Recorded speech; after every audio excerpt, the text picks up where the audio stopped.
আইস পরিবার যেটো ফরেস্ট গার্ডল্যান্ড কয় আজি উচ্ছেদ পর্ব চলি আছে সেইটোত আমার কব লগা একো নাই। হাইকোর্টত কেস হয়েছিল, 10 দিন টাইম দিছিলে, সিহঁতে ডকুমেন্ট জমা দিছে, সরকারে এইটো মানা নাই।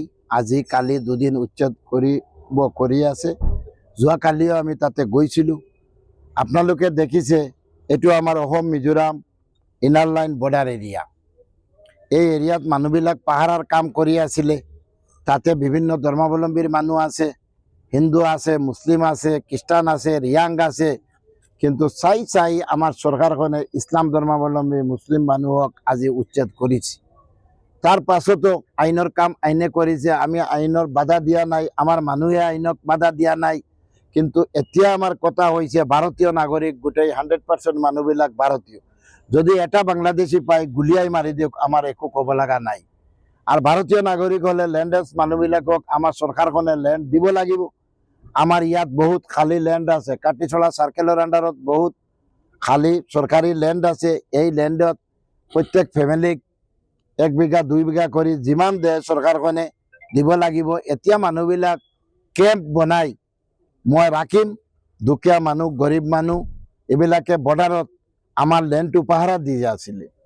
আজি আপোনালোকে জানে আমার Assam Mizoram 100 kilometre border area. আমার কাটিছড়া সমষ্টিটো অসম মিজোরাম বর্ডার। তাতে বহু টাইম আগ্রাসনের কামটো চলি আছে। 70,000 বিঘা ল্যান্ড মিজোরামে লৈ গৈছে। আজি যেটো উচ্ছেদ পর্ব চলি আছে আপনালোকে দেখিব, তার পাছত মিজোরামে এইটো আগ্রাসন করিব। আমার সরকারখনক আমি অনুরোধ করিছো, আমার মানুহবিলাক ওলাই দিছে, একো কব লগা নাই। কিন্তু ভবিষ্যতত যদি মিজোরামে দখল করে এইটো সরকারের গাফিলতি। আজি সরকারখনে আমার গল্লাছড়া এরিয়াত জুই লগাই 30-40টা ফ্যামিলি জ্বলাইছিলে। স্কুল বিল্ডিং বম ব্লাস্ট করেছিল মিজোরামে। সেই ল্যান্ডটো রাখিব পারা নাই, লৈ গৈছে মিজোরামে। আরক্ষী বাহিনীর 5 জন আরক্ষী নিহত হয়েছে। আপনালোকে জানে লাইলাপুরের যেটো ঘটনা ঘটিছিল আমার বর্ডার আর লাইলাপুর বর্ডার, তার পাছত এজন এসপিও আহত হয়েছিল। আমার এতিয়া স্ট্যাটাস মেইনটেইন হয়ে আছে।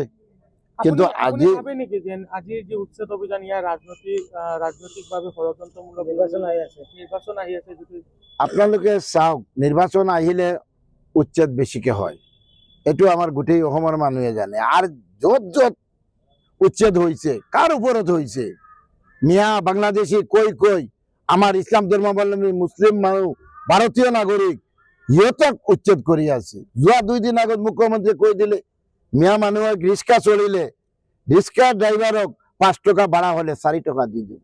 এজন মুখ্যমন্ত্রী যদি এনেকা কথা কয়, রাইজর মুরব্বী হই, তাহলে রাইজ কত যাব। যে আমি অনুরোধ করেছি মুখ্যমন্ত্রী ডাঙরিয়াক যে আমার মানুহবিলাকক অলপ ল্যান্ডেজ মানুহবিলাকক ল্যান্ড সরকারি দিব লাগে, আর বাংলাদেশি হলে গুলিয়াই মারিব লাগে। আর মিজোরামে এই যেটো ল্যান্ড আজি উচ্ছেদ হই ফরেস্ট রিজার্ভর নামত আহি আছে, এই ল্যান্ডটো যিকোনো অবস্থাত হাতত রাখিব লাগে।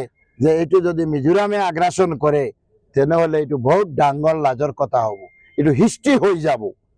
হিস্ট্রি আগতে হয়েছে, যেতিয়া কংগ্রেস গভর্নমেন্ট আছিলে তেতিয়া 70,000 বিঘা ল্যান্ড মিজোরামে লৈ গৈছে।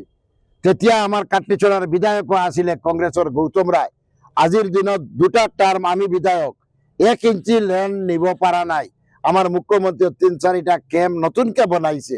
কিন্তু আজি যেটো ইনার লাইন ফরেস্ট এরিয়াত যেটো উচ্ছেদ হয়ে আছে, আমার চিন্তা হয়েছে এইটো নি মিজোরামে লৈ যায়। আজি তাতে আপনালোকে গৈছে দেখিছে রিয়াং সম্প্রদায় মানুষ জেনারেল কাস্ট,